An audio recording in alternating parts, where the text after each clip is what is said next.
আপনি ২ দিনের মধ্যে আমারে কিভাবে আপনি বিকল্প না দিয়ে আমারে বলবেন যে পলিথিন বন্ধ করেন? শুধু নিষিদ্ধ করলে আমরা কি করব? জনগণ ও সুবিধার জন্য নিচ্ছে। গত ১ নভেম্বর দেশের কাঁচা বাজারে পলিথিন এবং পলিপ্রোপাইলিন ব্যাগের ব্যবহার সরকারিভাবে নিষিদ্ধ ঘোষণা করা হয়েছে। কিন্তু তারপরও বরিশাল সহ গোটা দক্ষিণাঞ্চলের হাটবাজারের কাঁচা বাজার সহ সর্বত্রই অবাধে চলছে পলিথিনের ব্যবহার। ব্যবসায়ীদের দাবি বিকল্প ব্যবস্থা না থাকায় বাধ্য হয়ে পলিথিনে পণ্য দিতে হচ্ছে ক্রেতাদের। অন্যদিকে সরবরাহ বন্ধ করা হলে বাধ্য হয়ে বিকল্প ব্যবস্থা খুঁজে নিতেন বলে জানান ভোক্তারা। আমি যে এইটা খুলে বিক্রি করব, বিক্রি করলে এটা প্রত্যেকটা পেয়ারা লাল দাগ হয়ে যাবে, কালো হয়ে যায়, তখনই কাস্টমার হাত দেয় না। এই জন্য ওরকমভাবে আস্তে আস্তে আমরা এরকমভাবে সেল করতে আসি। আর পলিথিন নিষিদ্ধের ব্যাপারে যদি বলেন, একটা বিকল্প ব্যবস্থা না করে তার বন্ধ করা যায়। সরকার যদি নির্দিষ্ট একটা ব্যাগ ব্যবহারের জন্য উপযোগী করে দেয়, তাহলে তো আর আমরা পলিথিন ব্যবহার করবো না। জনগণ ও সুবিধার জন্য নিচ্ছে, যদিও আমরা জানি এটা আসলে অনেক ক্ষতিকর।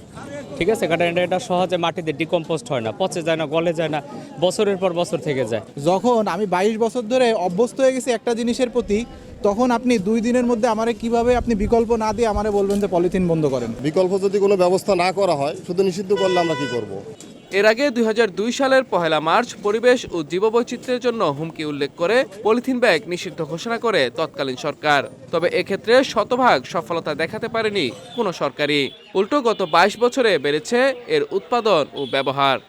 সরকার এটা কিন্তু নিষিদ্ধ ২০০২ সাল থেকে শুরু হয়েছে। এরপরে এখন বর্তমানে এর মধ্যেও অনেক অভিযান চলছে, প্রায় চলতেছে, কিন্তু সমস্যাটা যেটা হচ্ছে উৎপাদন প্রক্রিয়া নিয়ে। এটা খুব অল্প জায়গার মধ্যে খুব গোপনে এই উৎপাদন প্রক্রিয়াটা হয় এবং খুব বেশি পরিমাণ হয়ে যায়। এদিকে পলিথিন বন্ধে নিয়মিত অভিযান পরিচালনা করা হচ্ছে বলে জানান পরিবেশ অধিদপ্তরের এই কর্মকর্তা।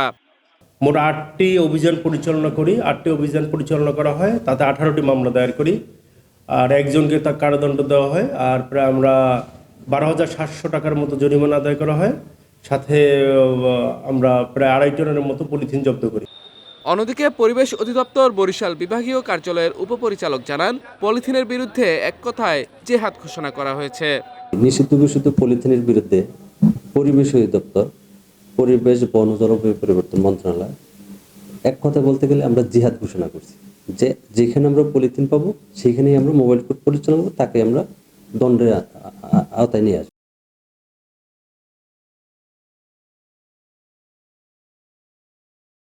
নিষিদ্ধ পলিথিনের বিরুদ্ধে পরিবেশ অধিদপ্তর সহ প্রশাসনের কঠোর হস্তক্ষেপের পাশাপাশি জনসাধারণেরও সচেতন হওয়া জরুরি, এমনটাই মনে করেন সচেতন মহল।